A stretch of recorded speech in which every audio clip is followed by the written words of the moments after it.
Have they landed? Have they landed?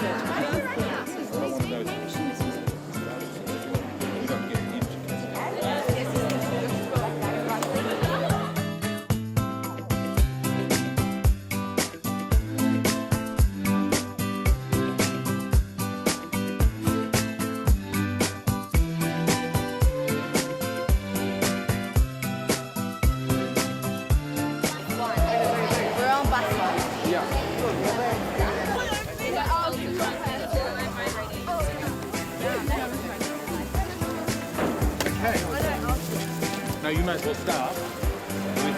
Unless somebody wants to start with something in your bags, right? I'm not going to. No, that's... I'll accept my fate now. Yeah. Okay, but we can come back to them. Like, we're here now. Do a bit better on this thing. Okay, guys, we have... I'll say that for Jodie. Is that all the girls? Hardcore. Hey, Jenny, what's up? And Shirley, Adam, Steve, Marcia over there, Sandy, me, did I leave anyone? And yeah, did I leave anyone out? No, that's the educators. The Madrahim you've all met. I assume that you've met them on the plane, so you know that Muds, put your hands up so that they can recognise you. All right, Some kind of covering on your head, and we're going to be having expressions of it's going to have to be live.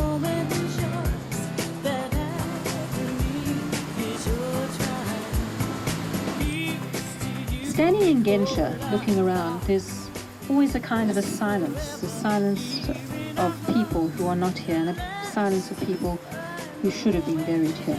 This cemetery is considered to be the most important cemetery in the diaspora. It was established in 1806, surrounded by a brick wall, and it contains approximately 250,000 tombstones. 250,000. Walking through the cemetery is like walking through Jewish history. Well, personally, I didn't have any family connection to the Holocaust. So although it was something which was meaningful to me, I hadn't really been able to connect with it on a personal level. And I therefore thought it was important for myself to go, be the first representative of my family to ever actually go to the camps and to see what happened there. Especially with the Holocaust survivors generation coming to an end, I feel it is important that we need to educate others about what occurred there. And part of that education needs to be actually going and seeing the sites so you yourself can understand the horrific nature of what occurred there. Janusz Korczak believed that children should always be listened to and respected. Through his work, he was held in high esteem by both Jews and Poles alike. Their little eyes turn towards the doctor. They are strangely calm. Their doctor is going with them, so what is there to be afraid of? They are not alone. For me, there were two main reasons that I wanted to go on March of the Living. First was that we'd grown up with the Holocaust in the background. We've attended the ceremonies.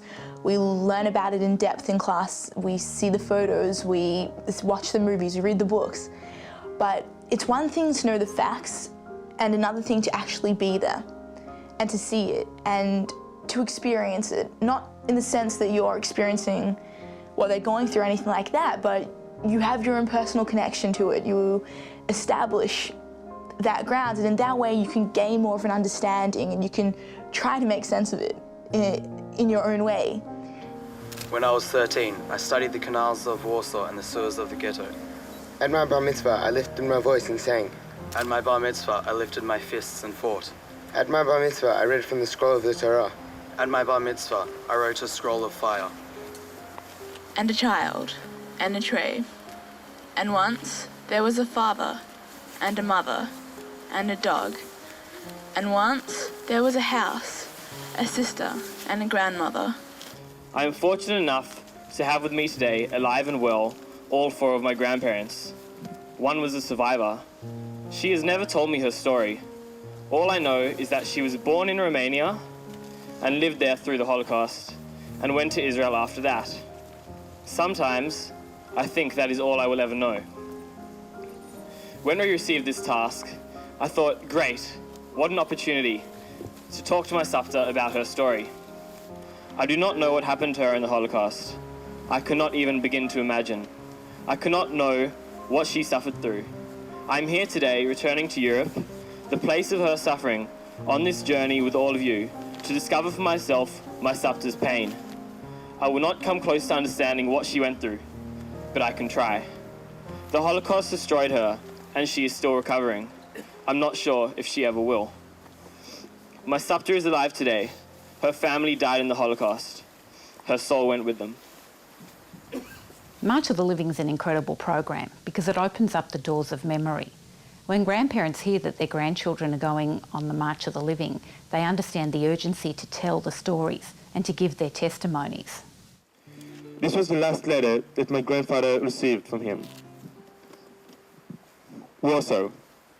I don't remember the date. I know it's July. My nerves are fraying. I'm still in Warsaw, and I'm also working in the factory. In Warsaw, hell is continuing. My grandfather doesn't have a grave, but may his memory never be forgotten. Spring morning, the breeze whipped my back. I shuffled my feet along the dirt road. I was late to school, but didn't care. My happy emotions vanished, lest we forget. And let the prayer be more than a prayer, more than lament. Let it be outcry, protest, and defiance. And above all, let it be an act of remembrance. For that is what the victims wanted, to be remembered, at least to be remembered. Ever since I found out about this trip, I've always had a real fascination for it. I had friends that went on it last year and I studied their trip every day. I have no personal connection to the Holocaust. None of my family was directly involved, so I think it was more of, I knew it was like a social responsibility, and in terms of Judaism, for me, this was my time to go to Israel, and I knew that I wanted it to be meaningful. I wanted to go after Poland. The very last, so richly, brightly dazzling, yellow. Perhaps if the sun's tears would sing against a white stone, such a yellow is carried lightly, way up high. It went away. My 3 cousins have been, my grandma's been. I've always wanted to do it, and I just had to do it. Imagine perhaps 70 times this group, 7,000 people a day is what the Nazis ordered the Judenrat to begin bringing to this Umschlagplatz for deportations or resettlement to the east. We stood in a building in the Umschlagplatz for a day, crowded on the floor with not sufficient place to stand. My nan was marched in the crowd with her family and sat with thousands in the Umschlagplatz for 3 days. There were 3 areas, and with each move, they were getting closer to the cattle cars. As they were about to board the train, my great-grandmother bravely bribes one of the guards who let them go to the side with 40 other young people. My grandmother was hidden amongst other adults so she wouldn't be seen. My nana's bubba ran after them but was beaten to death by the guards. It is impossible to put into words what we have been through. This action we have dared to take is of enormous value. This isn't subject for study in military school. Not the weapons, not the operations, not the tactics.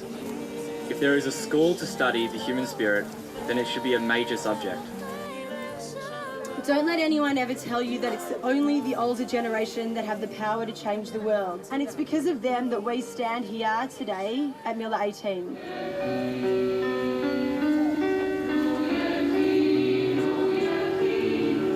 I'm so proud and moved to be standing here as a 16-year-old, 66 years after my grandfather, in his memory. So grateful that through his spirit and determination and so much more luck than many others, he survived to create a new life and a wonderful family in Australia. In 1943, when the news of the Warsaw Ghetto uprising reached the Vilna Ghetto, Hirschklick was inspired to write Zog nicht kein Mal, Never Say, a song that immortalized both Glick and the faith and spiritual defiance of Jewish resistance fighters everywhere.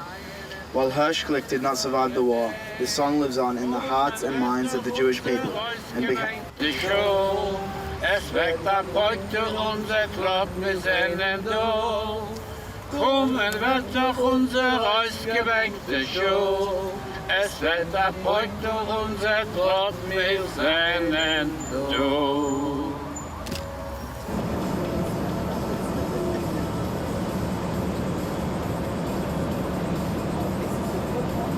I have to say that this is my 4th march, And as far as I'm concerned, this morning's Get Up and Go was simply the best.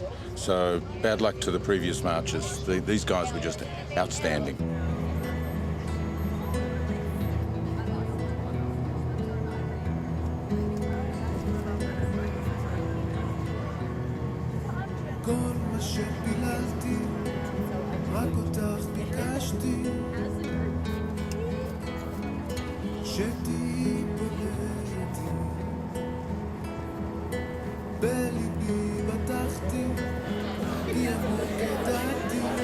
Many famous writers and scholars come from Lublin. One of the great poets.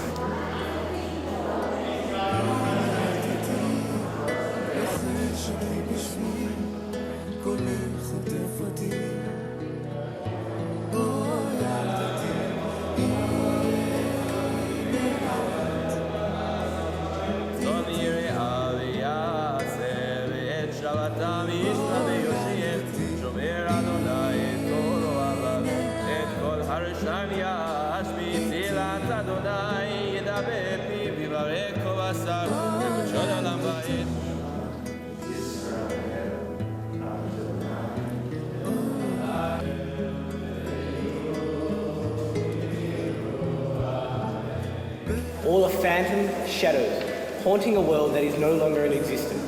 Nobody speaks in Lublin. Nobody exchanges greetings. They've even ceased to weep. The stories that I have heard from my grandparents will always be in my memories. Zere Shrekofe Iber Gelebte Joren, Vel ich zen mit meiner eigenen Augen. Their terrible experiences during those years will I see with my own eyes. It is hard to understand and focus on the individual stories. The stories of one person just seem so irrelevant at this time when facing the loss of 6 million. How can one remember a single person and not the 6 million others that perished? It doesn't seem fair to honour just one individual's life when faced with the reality of all these deaths and unfinished lives. With this idea of personal stories perpetuating the memories of all that were murdered, I now wish to bring forward the story of my grandfather. A story of how survival also helps us comprehend the loss of 6 million Jews at the hands of the Nazis. If we can envisage what one person achieved in his life after the Holocaust, imagine what the 6 million others could have achieved. And then we started dancing, and we were dancing the hora, and I saw the survivors dancing the hora together, and then the survivor danced with his grandson, and I just started crying, and it was because it was so emotional for me, and it was so amazing, and I thought that's kind of what March of the Living really is. It's about survival, and it's about how there were 6 million people who died, and it was atrocious, but there's hope and there's life, and we continue and we live on and we can come back here. And so while we do remember the dead, we must remember the fact that some of us did survive, and that's amazing to me. And I think that moment of the horror and the dancing and the singing, the Am Yisrael Chai, is an experience I'll probably never forget, I think. So it was just amazing.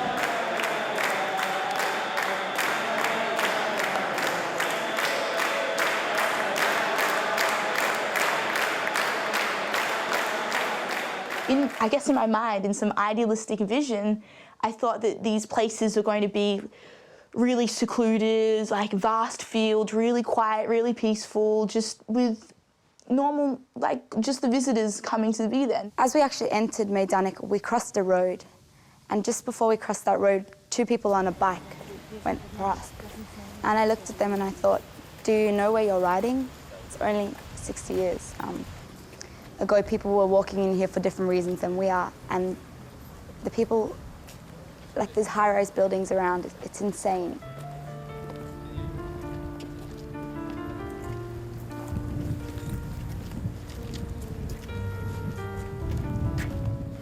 So let's talk about this place, Maidanek. And this camp, as you saw as we drove in, and as you'll see as we walk around, is in fact in the middle of the suburb of Lublin. There was no doubt in what was happening here. There was no hiding from what was happening. מתוך הנשמה אדם נופל לפני שהוא שוקע בתפילה קטנה חותכת הדממה שמע ישראל אלוהי אתה כל יחד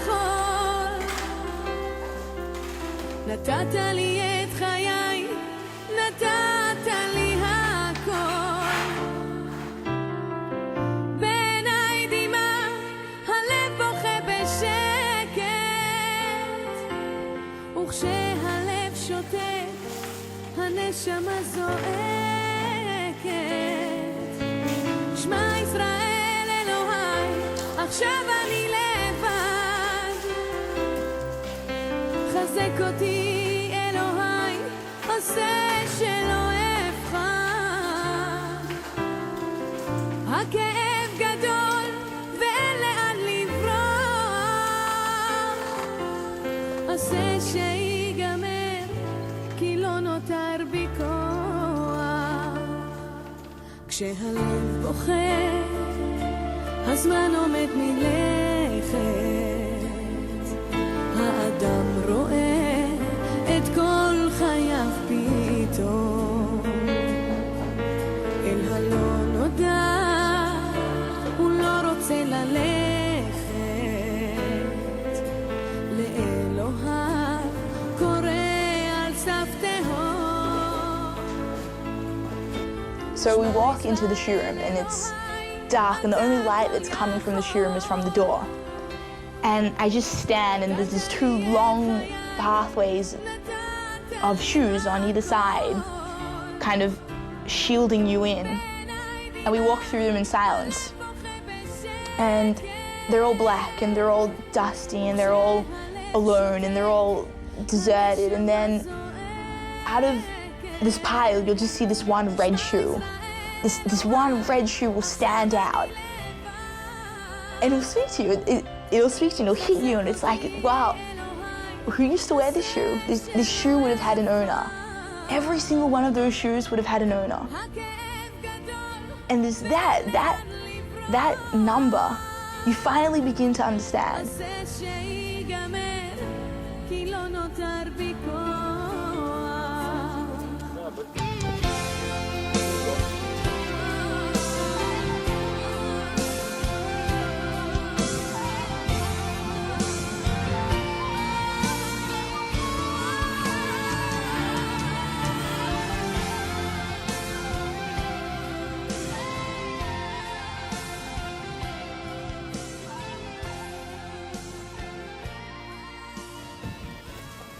None of us should be here because this place should not be.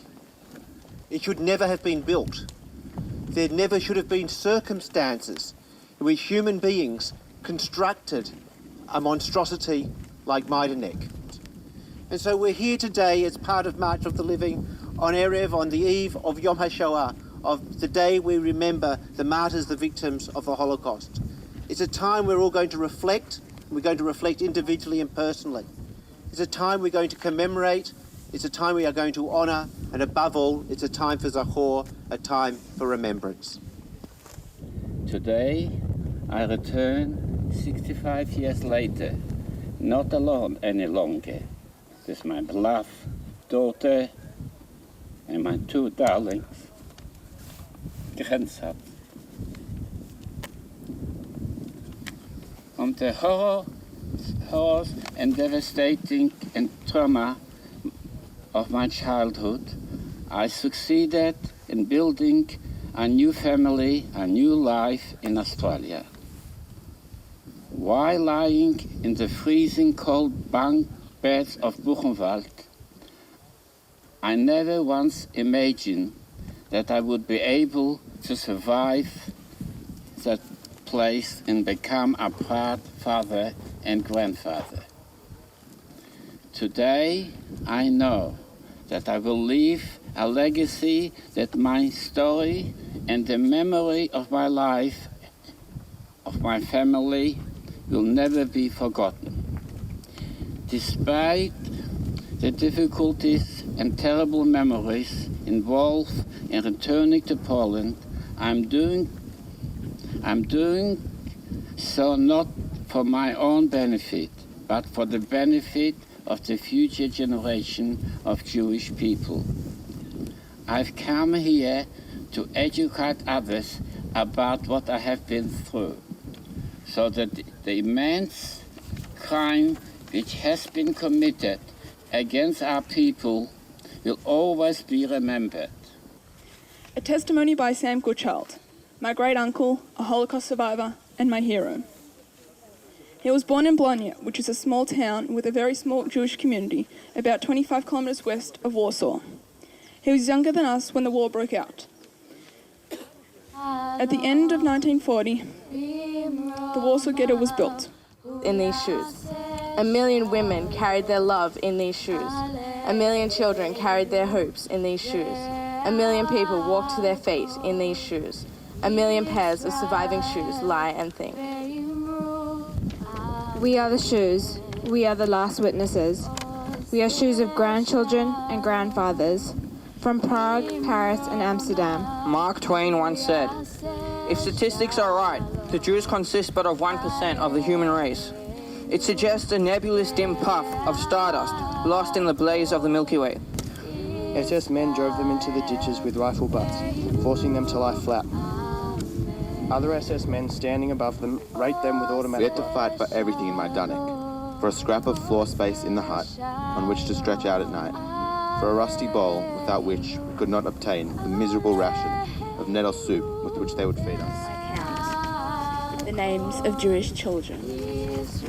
Moshe, where is your hand? Where is the smile in your eye?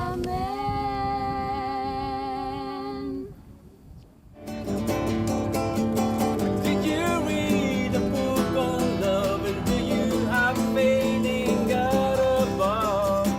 If the Bible tells you so, yes. And do you believe in rock and roll? Can music save your mortal soul? And can you teach me how to dance a real slow? Well, I know that you're in love with him, 'cause I saw you dancing. From Warsaw? Yeah. She's Irish. Are you Irish? Yeah. What? Are you Polish? I'm Polish. So, yeah. It's really good. Just like What's your name? Yeah. And hello.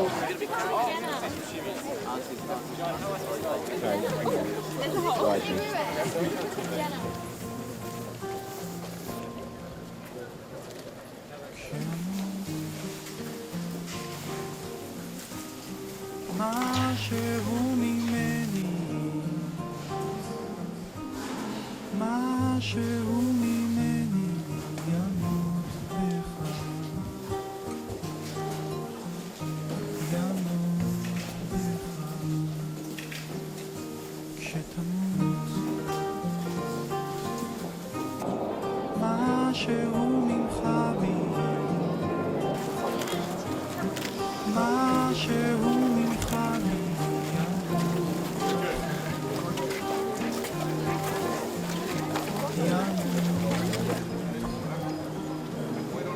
כי כולנו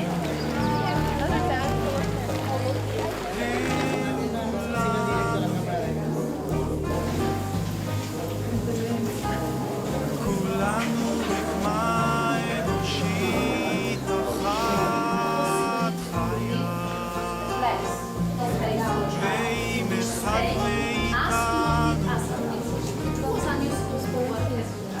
But Martha and Eva managed to survive, so it was very interesting. And those people who know Eva, this is her testimony, and we once again relaying that to you guys. Okay, why is it so important to be here? Here, I think it really gives you an understanding of what went on. It's not just the Lepiej movies. zrozumieć, lepsze zrozumienie, co się tutaj stało. It's not books or movies. It's To nie real. książki, to nie film. A jednocześnie oddać chyba hołd tym, którzy... Is it also a way of paying respect and honor? Yes, definitely. Absolutely. Being a survivor of concentration Buchenwald and other camp, I always wanted to bring children, grandchildren on March of Living. And today is a big day for me that I achieved that.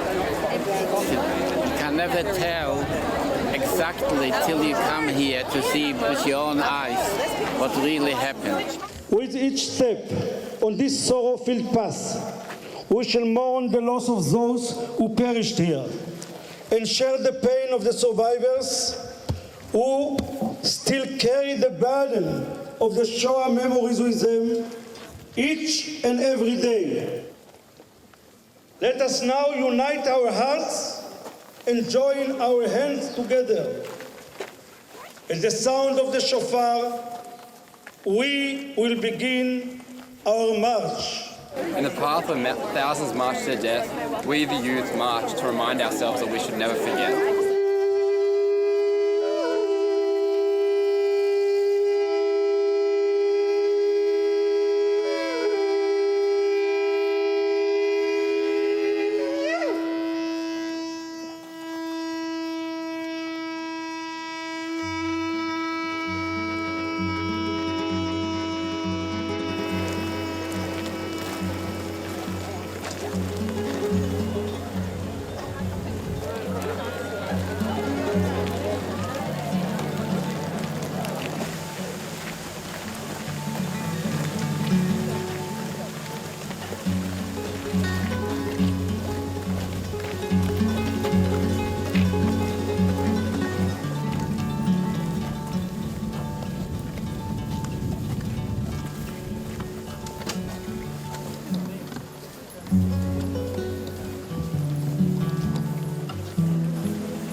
למטה למעלה, מרכבות סתומות הולכות ומתגלגלות.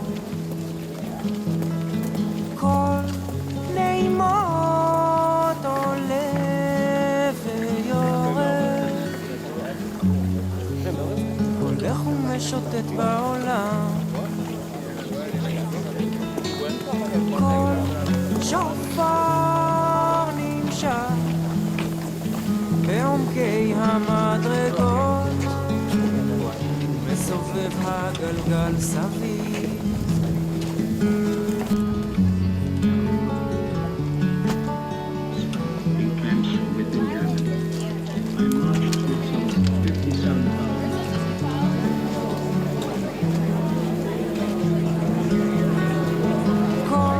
Trying to organize his own group of people, but the choice of words was just... מרכבות סתומות הולכות ומתגלגלות, כל נעימות עולה ויורד. In the name of the Israeli Defense Forces, I salute the 6 million Jews who were slaughtered by the Nazis and their collaborators. I vow to uphold the responsibility of the Israel Defense Forces, never again to allow Jewish blood to be spilled in vain. May the memory of those who perished in the Holocaust be forever blessed and remembered. Each and every one of us must do their utmost to ensure that never again, never again. Out of the 6 million Jewish victims of the Shoah, 1.5 million were children. The next song, Zemele, is a song in Yiddish about a boy orphaned during the Holocaust. The song was first heard in a Lublin orphanage in 1945.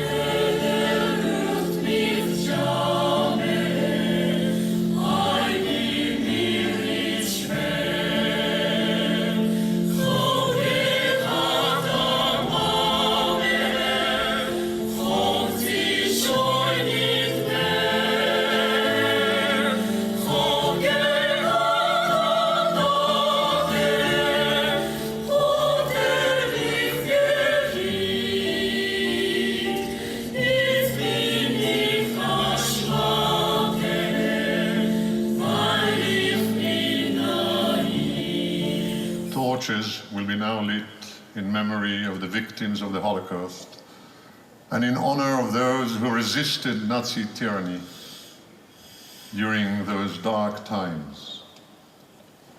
To light the first torch, I call upon Dr. Felix Sandmann, Holocaust survivor, well-renowned scientist, inventor, entrepreneur, and philanthropist. He will be accompanied by his grandsons and granddaughters, and by the courageous woman who rescued him, Kristina Mechenevska.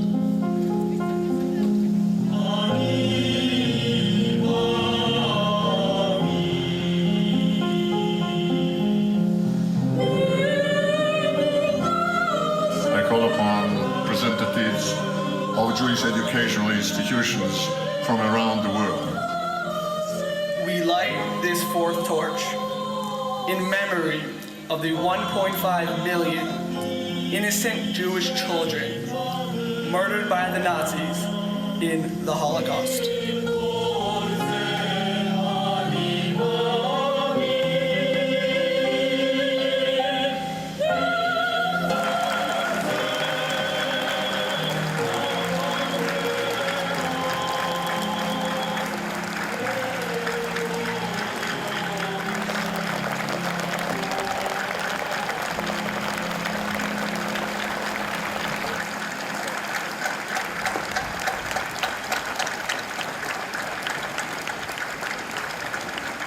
In this greatest and largest cemetery of mankind ever in the history, the Jewish one, and to listen to the Japanese choir, Hashachar, singing the anthem of the victims in the wagons in the train which brought them here, Ani Ma'amin Ve'emunah Shlema.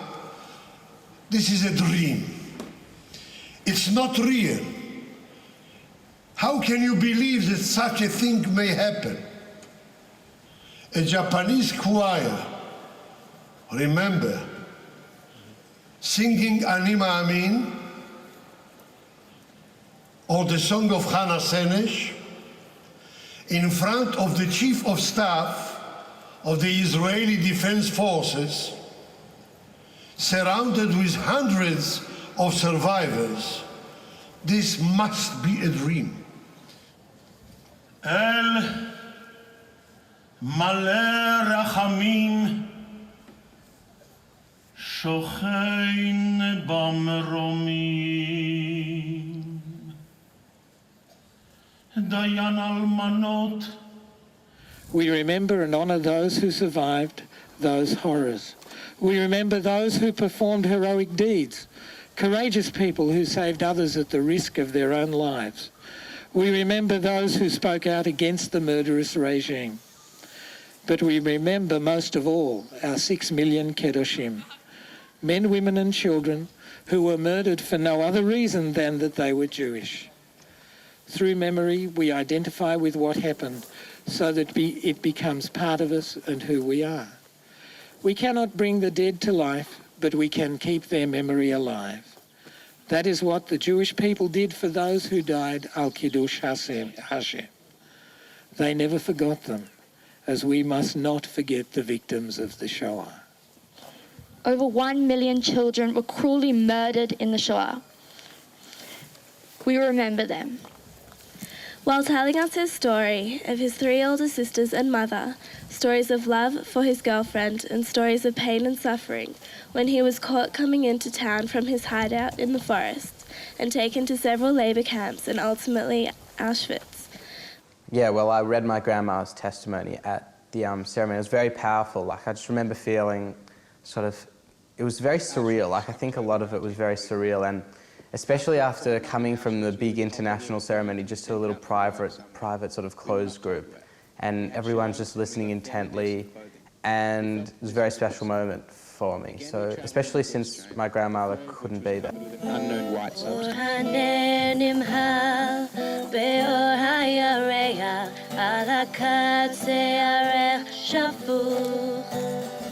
A normal day in Auschwitz.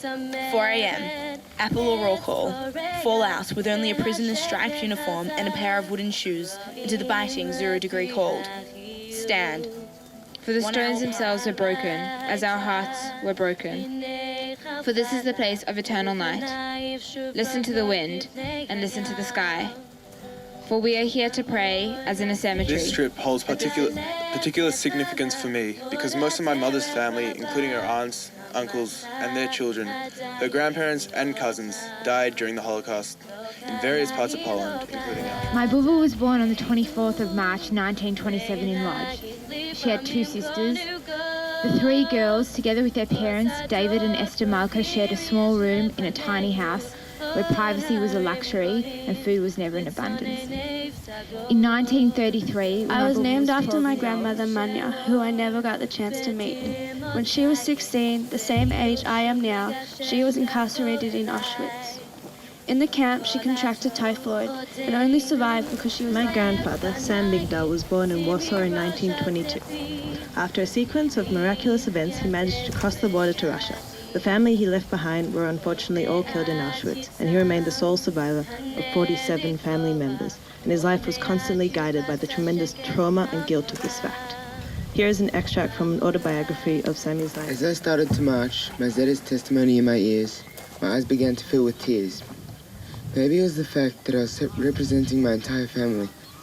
Maybe it was the fact that I realized that there was so much to my Zeta that I did not know. Maybe it was the fact that my Zeta's eldest brother, Baruch Yehoshua, after whom I am named, along with most of his family, perished here at Auschwitz-Birkenau. I believe that it was all of these things. I am extremely proud of my Zeta, who I believe to be a hero, along with the rest of his family, which I'll never forget. I've grown up hearing my Zeta talk about his experiences during the Holocaust, and it is amazing to think that out of these terrible events, such a kind and amazing man could emerge. During Shabbat dinner, I am sometimes told by him about his experiences, and I've never forgotten a single thing that he has said to me. Each story is equally unbelievable and inconceivable. They are too shocking for it to be capable for me to imagine, but each story only confirms in my head why I am so proud of him and why I feel such admiration. I was born on the 22nd of December 1930 in Kozienice, Poland. I was the youngest of 6 children. My father was a wholesaler of leather and we were quite comfortable. In August 1942, I was taken to a labor camp called Wilka. It was this camp that I witnessed my brother Benjamin being shot down. And my survival is a miracle. Consider that I was 12 years old when I was separated from my family and sent to the horrible labor camps Gazisko and Buchenwald. The most important image imprinted in my mind was the sight of the German marching in to Kozienice, in cutting off my grandfather's beard with a bayonet. His screams will stay with me forever. I will never forget it.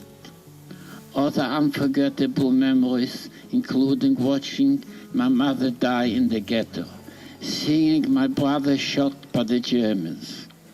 In spite of all atrocities that my family and I went through, my 3 sisters and I managed to survive against Hitler's evil wishes, persecution. My sister and I continue the chain of Jewish life and tradition and the children and grandchildren. Thank you. It was just a very powerful moment, all sitting there listening to the speeches of our survivors. Travelling with Henry and Joe was quite a unique, amazing experience. And really they shed a lot of insight that I don't think anyone who read a book or was educating us could really know. And their stories made everything that bit more personal, especially for me since I had no one's story to listen to or anyone's legacy to carry.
This is where you lived? Yeah, 63 on the bottom, the window, see? Which is, you lived in this building? In this building. 63? 63. Hello, dzień dobry. Inside, but there was one who was just emigrated.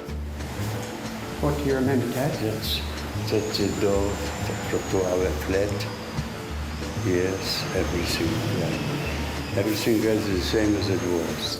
This one was ours.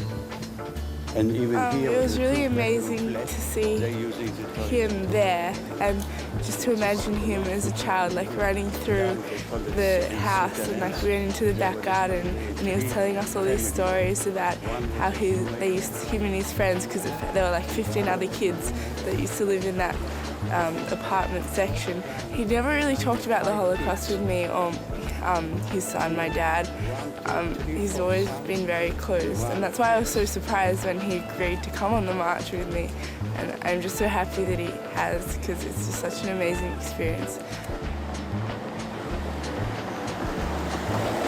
At all. A courtyard in Krakow. It was used in the film. Yes, are you reading that? Okay, so this is used in Schindler's List, and it is right around the corner from here, right next to where I used to live. One of the main aims of the museum is really to take the focus of Auschwitz as being the symbol of the Holocaust. There are many other places where Jews also suffered and died that weren't Auschwitz, and I'm not trying to minimalise how important Auschwitz is, but let's not say that it is the absolute peak of everything about the Shoah.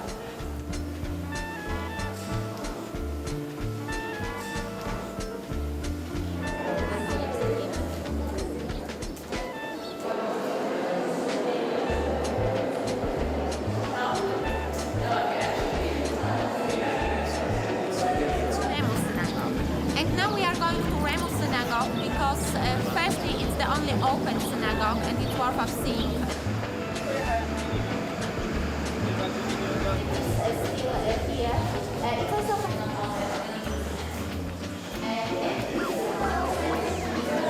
But this shul housed a giant man, and he was a giant figure. In fact, just 2 weeks ago when I was teaching, in my shul we learned the halacha of the day.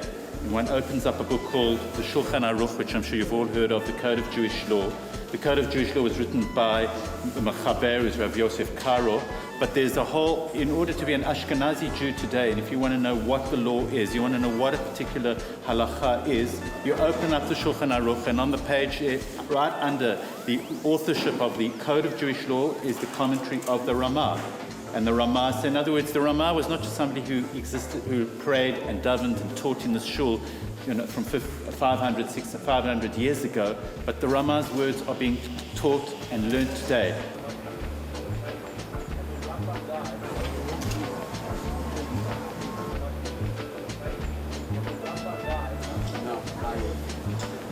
It says he was a Rofeh Ashkenazi. He was an Ashkenazi Rofeh, Ashkenazi doctor, and he was taken at the wrong time.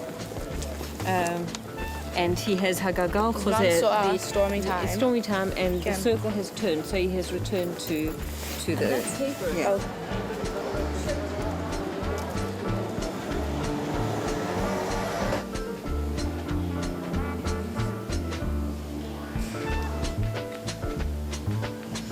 Many years ago, my great-grandfather worked on the role of president in this shul, a place where the Jewish community of Krakow could come together and be united spiritually.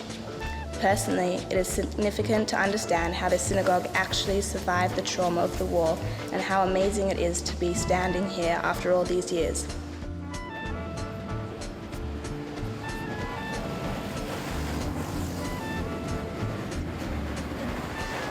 Two years ago, this memorial was established, and this was the Appellplatz, which is the assembly place for roll call, and this was also the Umschlagplatz. Remember we went in Warsaw to the Umschlagplatz? This was here. When I was notified that I was coming to visit that shul, I felt a surge of overwhelming emotions as if it were a fantasy. Fulfilling the dream of standing underneath such important and significant windows was a vision I never believed could come true. an ordinary pharmacy situated on the border of the ghetto. An ordinary pharmacy owned by a Pole, Tadeusz Pankowicz. It was in this ordinary pharmacy that extraordinary acts of bravery and compassion took place. And I try. I try to think of the people who provided me with a hiding place in a shelter. I try to imagine, and I listen, and I ask myself, had I been in their place, what would I have done? Platforms, furniture, vans, farm wagons and pushcarts were dragged through the city streets, carrying the possessions to their newer habitations. As a child, my mother's father was hiding in the Krakow ghetto following deportations to death camps. Had he been seen by Nazis or their informers, both he and his protectors would have been murdered. One day he was so ill that he felt he would die if he was not treated, so he left his hiding spot and dragged himself here to the Krakow ghetto pharmacy. The pharmacist, Tadeusz Pankowicz, realized that Martin was suffering from tuberculosis, but he was not equipped with the drugs to treat the disease.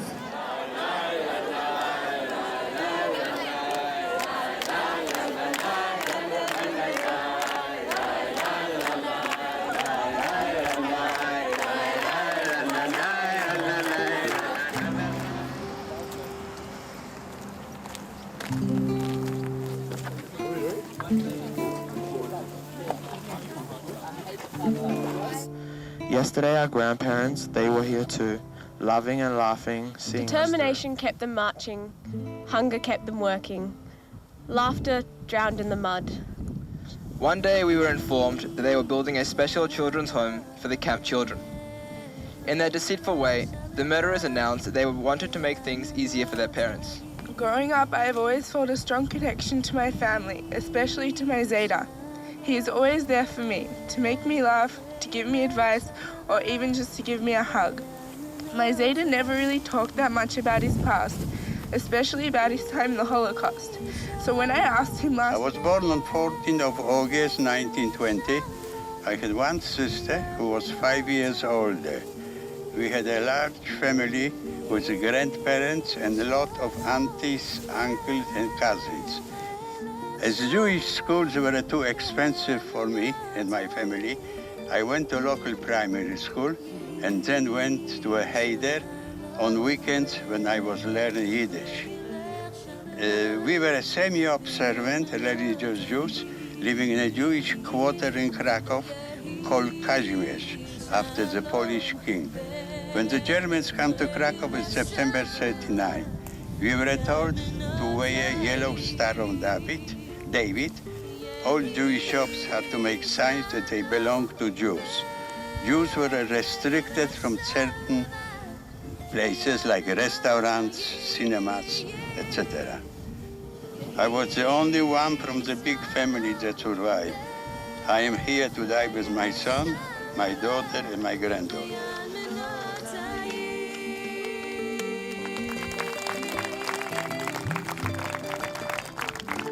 It was very nice sitting with other people and everyone giving their opinion and sort of gave you a different insight on what other people feel about the day's events and ideas brought up. And it was also nice to be able to ask questions to somebody older than you, and you actually became very close to your mud group with the amount of time that you spent with them. So it was just nice just to have that group of people who you knew you'd be sitting with every day discussing the events, because you know, if you didn't discuss the day's events, I think it would have been emotionally quite hard to carry on the following day without having expressed your feelings. I thought the mud group process was a clever mechanism in that you really had a group of students from around Australia and New Zealand whom you could become close with, and it's people which you created a comfort zone with. We were all completely exhausted after everything that had happened, and it was good to just chill out in the foyer or in someone's room and have a game and sort of push it all to the back of your head a bit so you could sort of just take your mind off it, because it's not healthy to sort of keep all these bad thoughts in your head.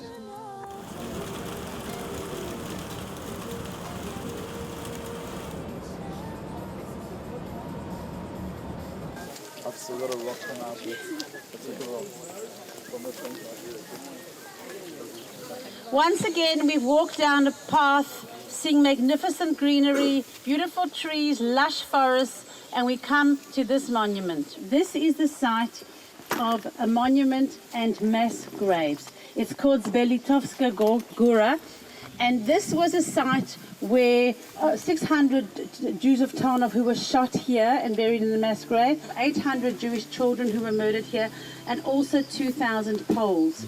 I've still got a rock come out here.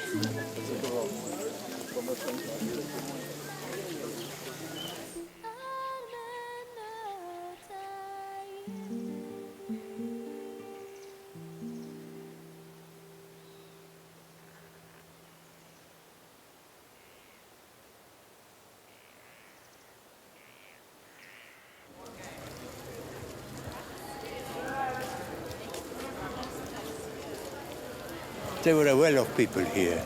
They had a factory with schmattes, and they had a shop outlet in the city.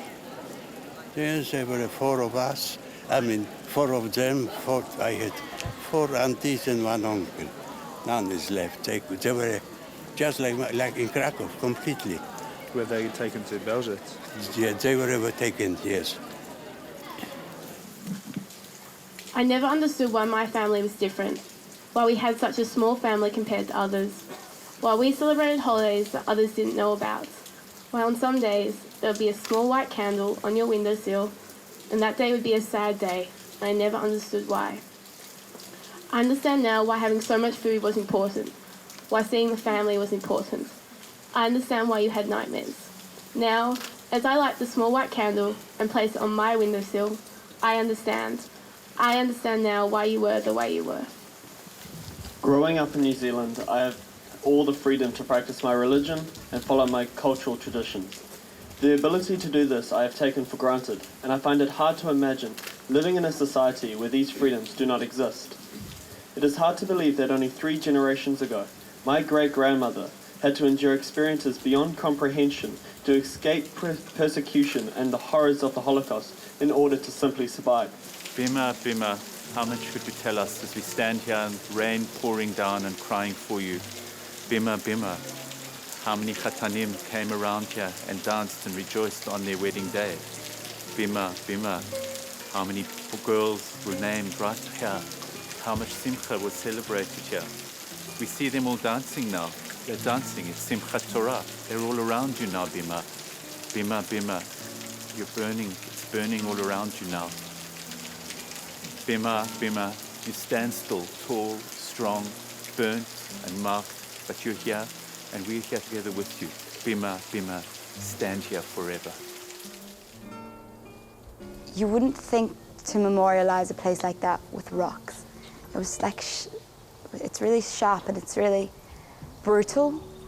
I think the brutality comes across, and then around the corners there are metal poles, that are they look like copper, they're rusted. And the first thing I thought of when I looked at them was they look like human figures that have been dismantled. Rzeszów, Tarnów, Tarnograd, Wandsut, Zamość, Krakow. These are the names of the towns that we passed in the last 3 hours. They were towns that were once thriving with Jewish life. They were towns that had synagogues and schools and Jewish hospitals. They were towns which pulsated with Polish Jewry. The lives of those Jews ended here, in Belzec. In 11 months, in 1942, between 500,000 and 600,000 Jews were murdered here.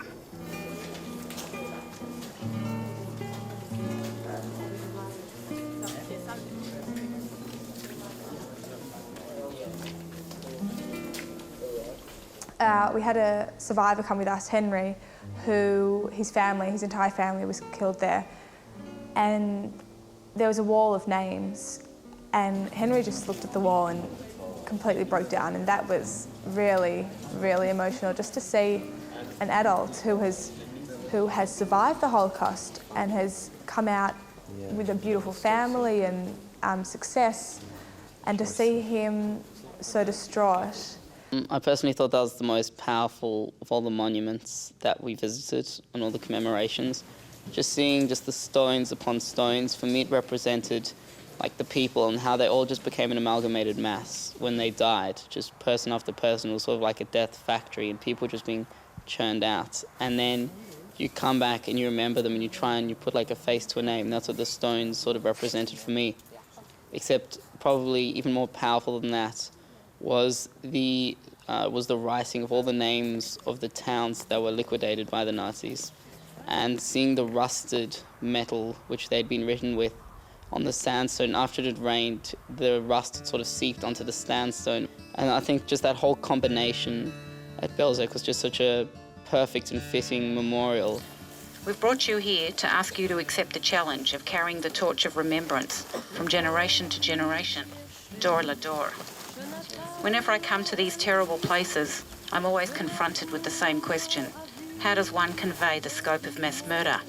How does one convey the killing of 6 million Jews? The area between the Belzec and the camp was surrounded by SS men. No one was allowed in. Civilian people were shot if they happened to wander in. They came every day without interruption 3 times daily. Each train numbered 50 cars with hundreds of people in each of them. Here in this carload, I am Eve, with Abel my son. If you see my older son, Cain, son of Adam, tell him that I. Each of us has a name. Each person who has walked these streets has a name. The names written on the wall we have seen are only a representation of the people who have perished here. Each name has a face, each face has a family, and each family has a history. Each of us has a name given by the mountains and given by our walls. Each of us has a name given by the stars and given by our neighbors. Everybody took a chance. Whoever could, whoever would, took a chance. After arriving in South Africa in 1929, the Plaxers made it their goal to bring whoever they could to them. They realized the sooner the better, as more and more people tried to escape to South Africa. Mabuba Jetalenka, or Sesh as we know her, was born in Warsaw in 1910. She was 29 when the war broke out and after living a normal life thriving, she watched her whole family of more than 6 get killed in front of her. Her sister, her husband, my grandfather Henry, managed to escape by walking. If we can all take a part of this story and pass on the messages learnt from it, not only will the world be a better place, but the lives of the fallen will never be forgotten.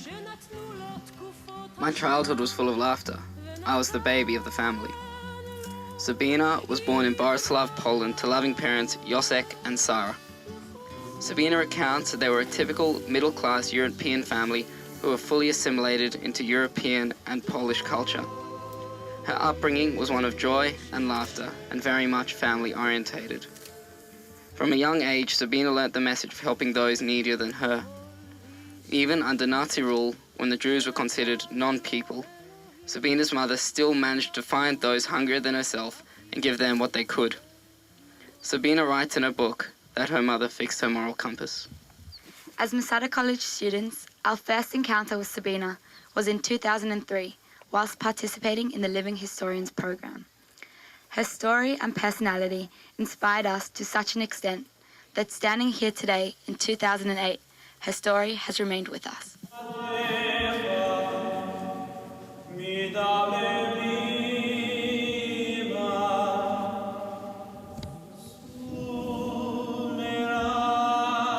That almost made me feel like someone in Poland, like at the time, like 70 years ago, because it was just so dark and you just didn't know what was going to happen. I saw that feeling of uncertainty, which is, you can imagine, like, you know, my grandmother and all the survivors would have been feeling that. So Belzec was crazy. And it was definitely the camp that would stick in my mind the most.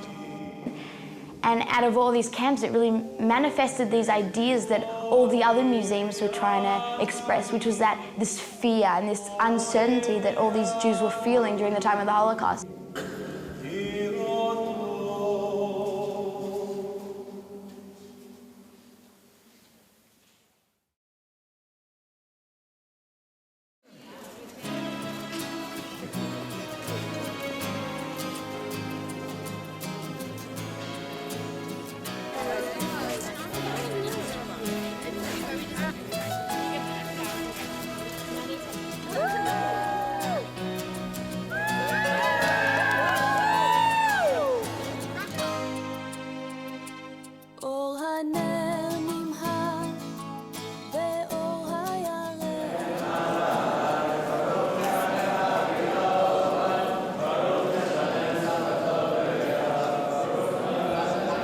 saying, Lo nevosh lo namba'ed. They have no reason to be ashamed, and we are here today to respect and to revere their memory. So let's say that Shema with some thought and with some power.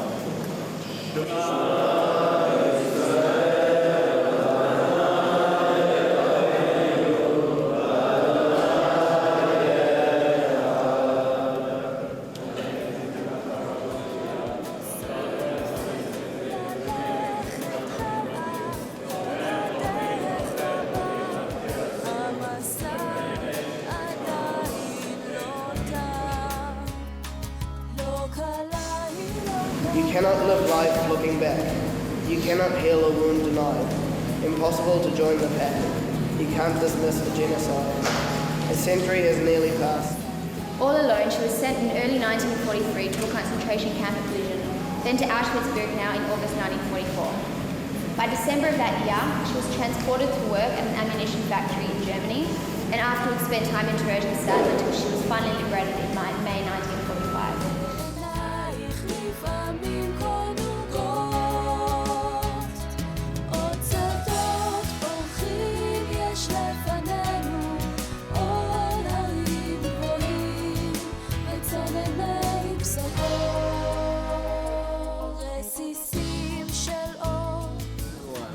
Good afternoon.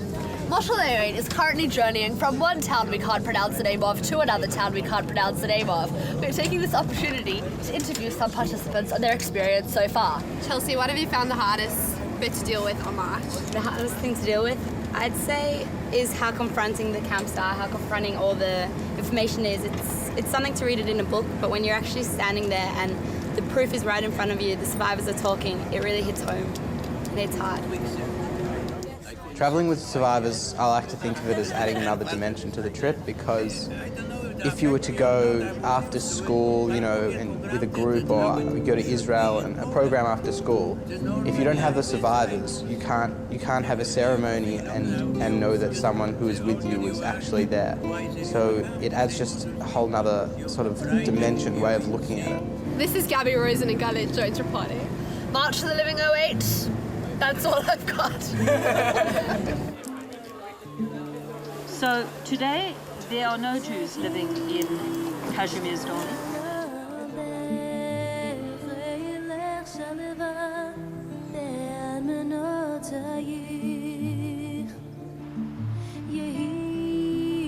Conditions became very difficult. Standing with her sister-in-law in the middle of the marketplace, when they suddenly realised that people around them were beginning to run. Not knowing what else to do, they ran too. When they passed the community outhouse, they decided the large building might provide a hiding place. Abe's mother organised travel arrangements and the family were set to leave on the 1st of September 1939. My sister and I are the first generation, as far as our knowledge extends, to have ever been born outside of Persia. It is more likely than not that I will never meet or speak to my family that still resides there, amongst whom is my grandmother. Nor shall I ever step foot onto the land which is so deeply rooted into my personal history. During his time in the concentration camps, Philip made a pact with other camp inmates that if anyone survived the war, they would tell the world what happened. This agreement has been fulfilled, and for the last 25 years, Philip has been working as a dedicated volunteer project coordinator at the Melbourne Holocaust Research and Education Centre, where he videotapes testimonies of Holocaust survivors. This project is very important for future generations as it gathers and preserves eyewitness accounts of the horrors of the Holocaust. We were all sitting in our little areas and we were listening to these songs that we picked that meant the most to us through our whole week. And I was sitting there and I didn't know what to write, and I was looking at my paper and it was blank, and everyone seemed so focused and I couldn't figure out why I couldn't write anything, and I was feeling really confused. But at the same time, just looking around, seeing everyone was the most beautiful thing, because you could see that everyone was writing down like pages and pages, and on top of that, we were all actually listening to the same song, which was quite amazing. It wasn't even, you know, organized or anything.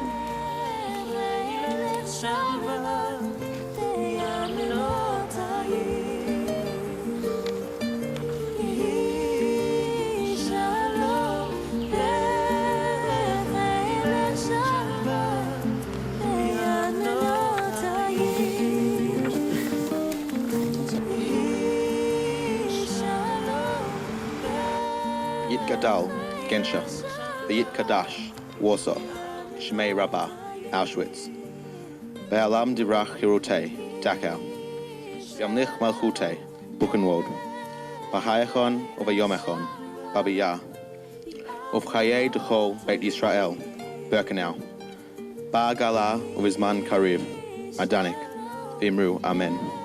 Yehei Shmei Rabbah, Mevarach Leolam Umei Umaya, Yitbarach V'yishtabach, Krakow, V'yitpa'a V'yitraban, Galicia, Yitnasei V'yitalal, Treblinka, Shmei Dekudasha, Brehu, Bergen-Belsen, Le'ala Min Kol Birkata V'shirtacha, Lublin, Tushbachata V'nechemata, Tikochin, Da Miran Ba'alma, Jerusalem, V'yimru Amen.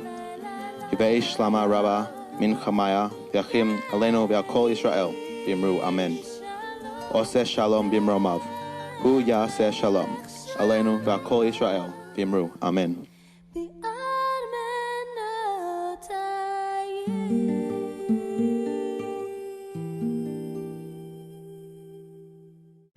But let's not lose sight of where we began this journey. I want you to think of Poland. It's just over those hills. It's just over those hills. In fact, the survivors of the Shoah literally walked out of Europe. Today, it's a double special event. Number one, it's the first time that many of us have come to Israel. And it's the first time, definitely, that we've all come to Israel as one group. So that deserves a special Shechianu.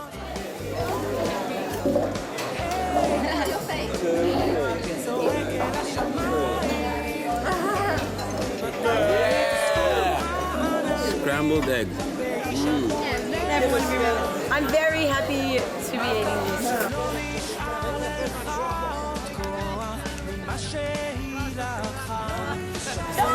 A toast to the country love most in the whole wide world. And good food!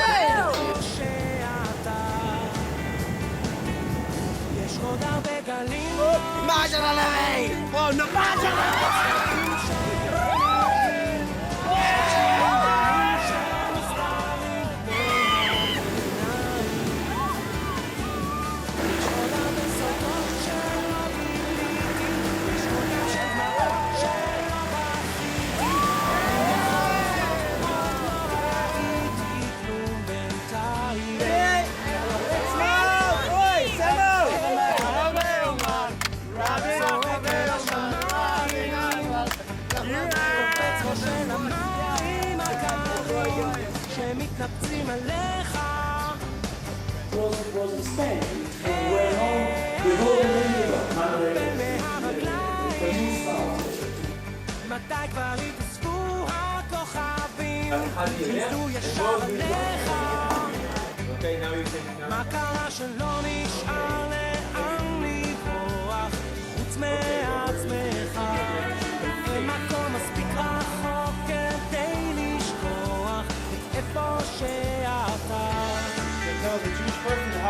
יש עוד הרבה גלים לא נשברים, יש עוד הרבה צבעים שלא נראים, יש עוד שבילים גדולים שנסתרים.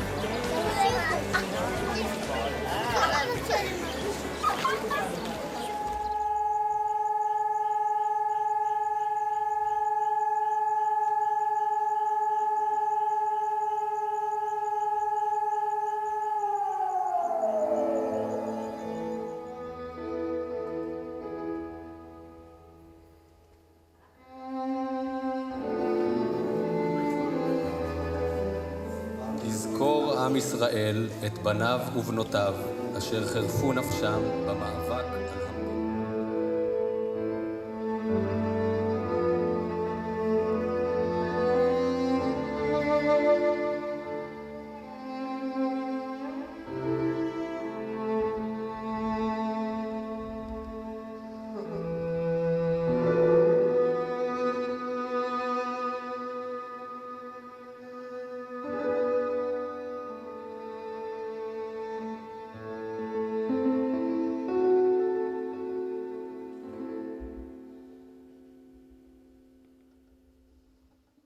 The day began with an observance of 2-minute silence, where we all stood and everyone got out of their cars around us, and the whole country was quiet.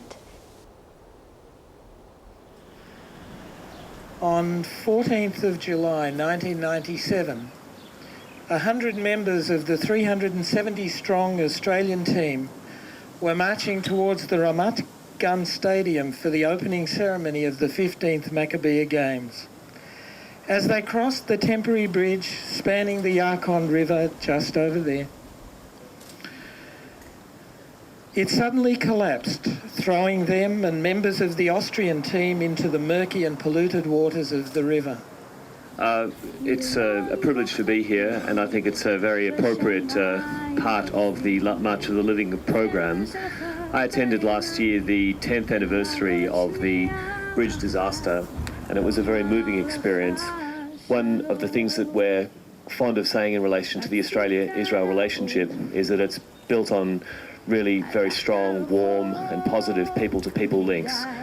This experience in the Games 11 years ago was probably the most negative time, I think, in the people-to-people relationship, and it's one which I think took a long time to heal amongst a wide variety of people.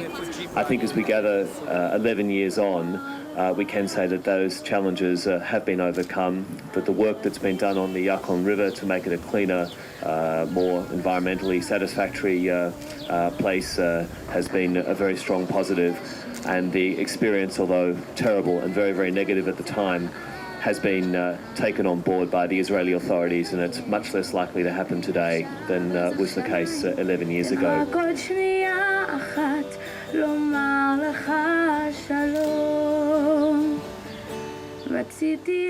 As we pass this responsibility to you from one generation to another, when you listen to a witness, you become a witness.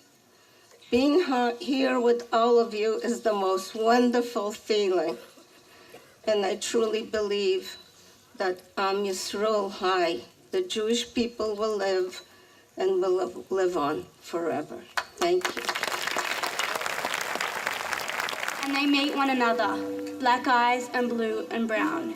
And they remind one another of names and weapons and places, and pour each other cups of coffee and tea. And they shout out, suddenly calling, "How you doing, man?"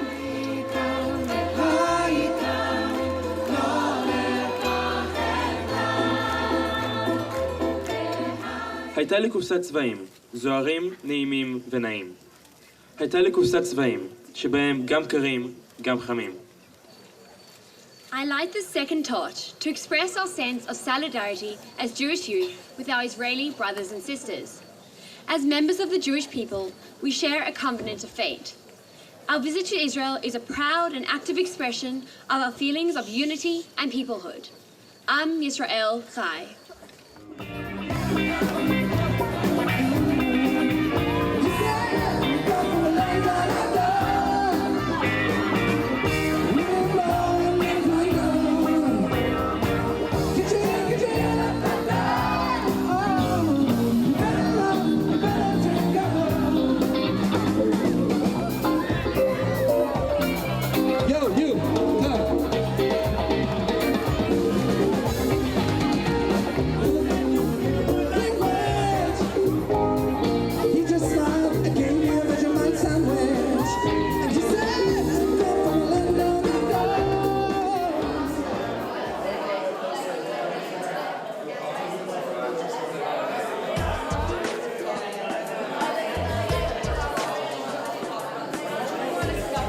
It was a well-fortified bunker. In some stages of the battle, I had only 4 soldiers with me. We came up the hill with... That's what happens in reality. Eitan went out of the trenches to start shooting. They were running. We then decided to blow it up with explosives. The guy at the back would throw me the packs and I would put them at the entrance to their bunker. It's important to visit places like this because they enable us to remember the lives that have been lost in the fight for Israel's freedom, and we must never forget these people.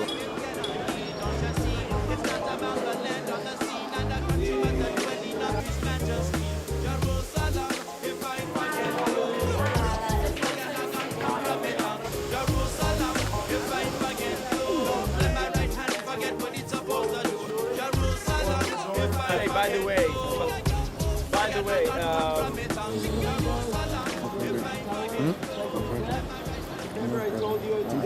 keeping in touch together.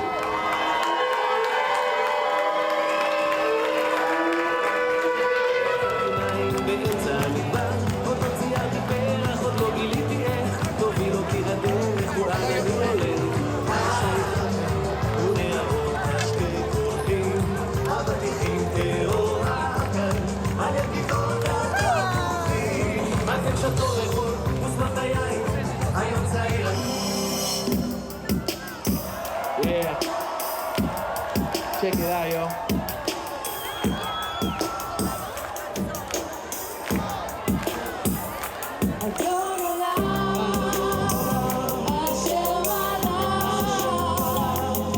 From here, we are going to march to the Kotel, and we'll end our day with a major celebration in Latrun. Thank you, all of you. Mazal Tov and Chag Sameach.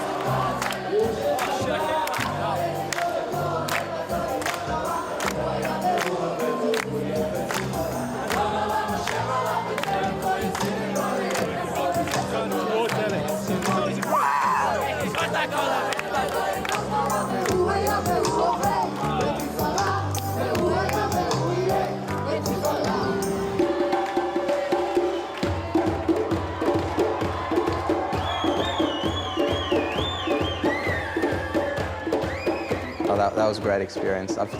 You've never felt so Jewish in your entire life, marching with all your friends. You've just come from Poland, out of the darkness into the light sort of stuff, and it was just unbelievable. Just walking down the path, singing the Israeli songs.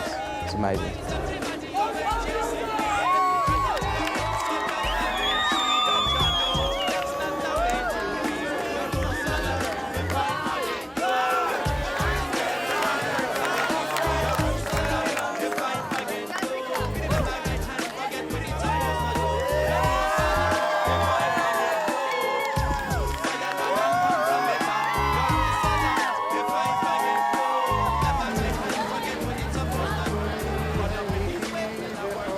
And the march to the Kotel, I sort of saw it as one long march. So you march and you mourn those that die and you honor them.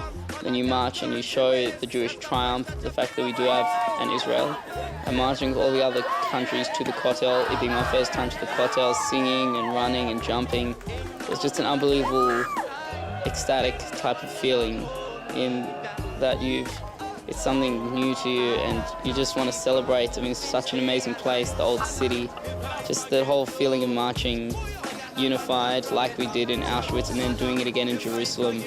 It just completed the journey. Wouldn't have been complete without doing that.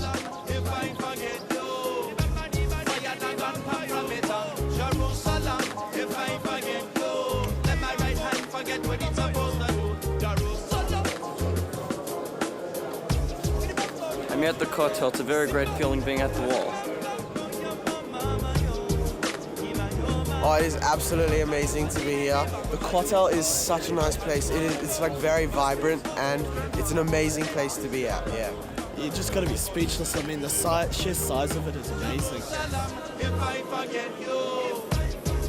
Well, this is not my first time here, but I don't know, it feels different, especially after marching here from Poland, so to speak. Starting in Auschwitz, and then to Birkenau, and then just marching from a big celebration of Yom Ha'atzmaut and just finishing it here. I think that's just something very special that just happened here with 5,000 people. Unbelievable. Absolutely unbelievable. Lost for words.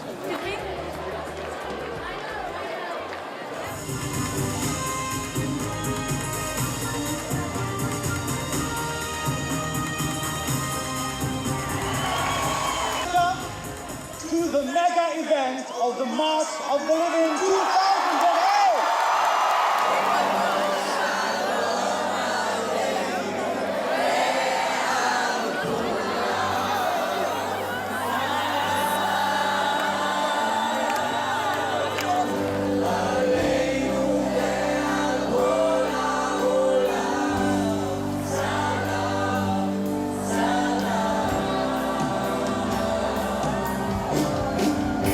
Shalom Aleinu,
the date has been sort of symbolic of our actual journey on March of the Living, when we've gone from the concentration camps in Poland to Israel. So our journey from Yad Vashem to the cemeteries where all the soldiers are buried is sort of, symbolic of that progression, in Jewish history, how we've come from being, persecuted and killed and murdered in the middle of the last century, and we've moved forward to, form a state of Israel and become a strong people who really fight for what they believe in, as a result of those events.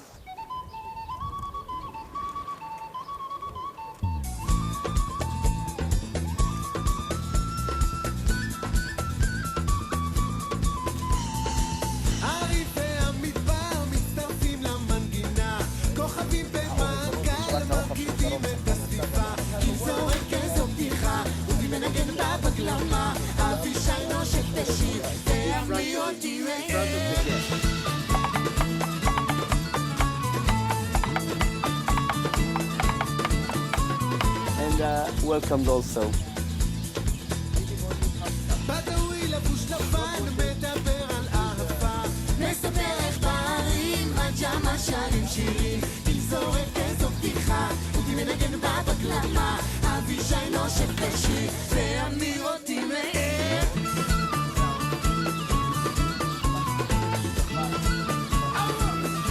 היום יש 15.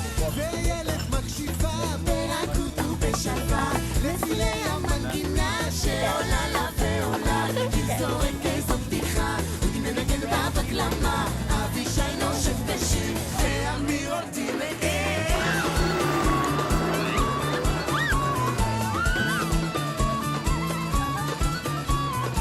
עד שמה בהילולה יסלם איזו שיחה ושמפי את הברכה מנגן בה בגלמה אבישי נושק בשיר ואמירות תמאר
בשיר הבא, כי זורק איזו בדיחה, אותי מנגן בה בגלמה, אבישי נושק בשיר, ואמירות תמאר.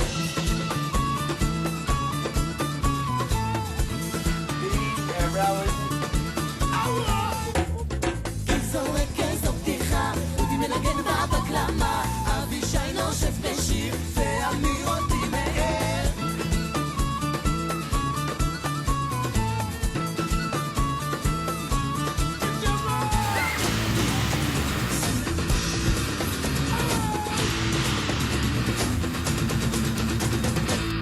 Well, I think that it's an opportunity that is really hard to replicate in any classroom, because this place here is in a sense, this is the classroom of Jewish identity, Jewish history, and Jewish experience.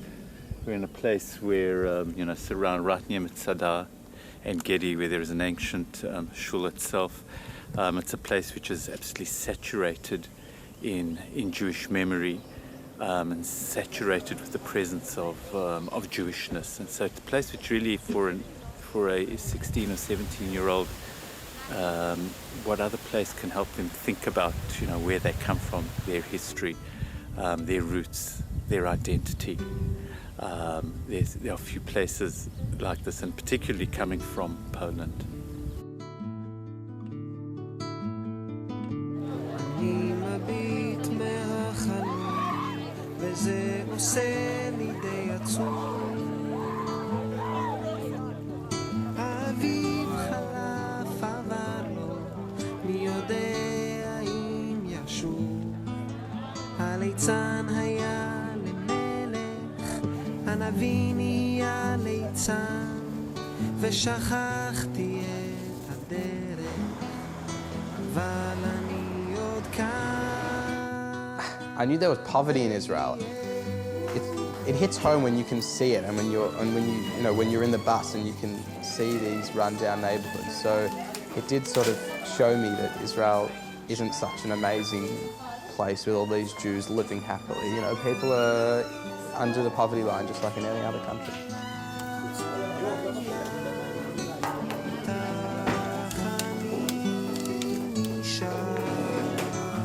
We served food, we cleaned up food, we learned some new Hebrew words. We made friends. Yeah, it was amazing. It was it makes you appreciate things. ואחרי שנתיים הם חוזרים ללא תשובה. אנשים חיים במתח, מחפשים סיבה לנשום. The whole idea of Israel, the whole idea of Zionism, is that we have had enough of being the world's victims, enough of being persecuted Jews. The Jews will stand up for themselves and defend themselves when need be. And I think it's a very important and crucial message.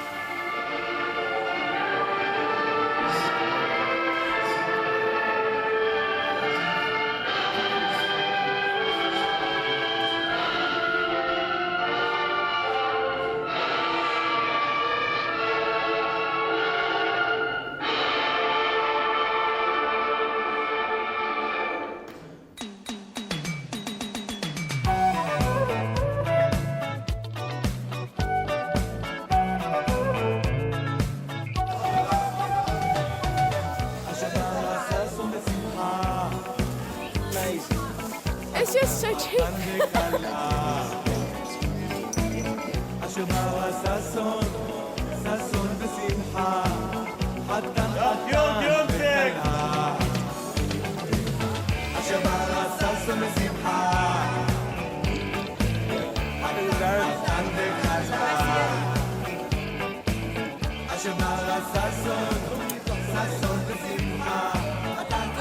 I got stuff for really cheap prices. I got a shirt that says I love Israel.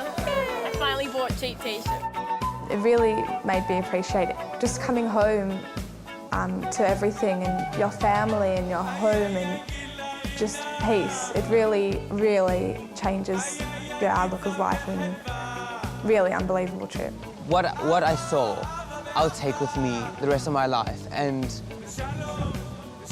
even though I don't know yet who I am, I feel that these experiences that I'm carrying with me will help me form the path I'm meant to take and will be a reminder of where I'm coming from. And it just surpassed all my expectations, and I don't know more to say about it.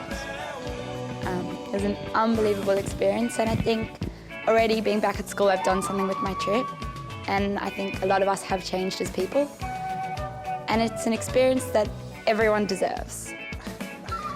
I just hate to think what would happen if I didn't do it. I just would have been a different person. Unbelievable. From the first education session to today, it's just been one absolutely amazing journey. However, I don't see it as the end of the march. I see it as the beginning of a march, a new walk in life with new knowledge and hoping to take what you've learned and give it unto others, being a tolerance, being acceptance, compassion, and helping those less fortunate than you. If you can just take this understanding, then your march really has only just begun. I'm one of the back of the bus adults as against the middle of the bus or the front of the bus adults.